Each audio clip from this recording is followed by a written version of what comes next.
Senator Chis Escudero as follows. Maynard Ngu and I are close friends and we go years back. He is also a close friend and campaign contributor of Senator Chis Escudero. Maynard Ngu asked me to submit a list of projects. I personally submitted a list of projects to Maynard Ngu, and some of the items therein pertaining to Valenzuela and Marinduque projects were subsequently included in the General Appropriations Act.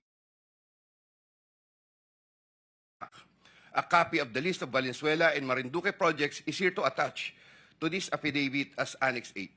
Annex A. When I gave him the list and in relation to the commitment, I asked him, Boss, paano to? Maynard replied, bahala ka na.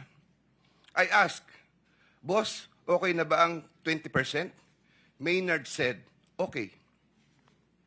After inclusion of the projects in the GAA, I delivered 20% of approximately 800 million or about 160 million to Maynard Ngu, which was meant for Senator Escudero.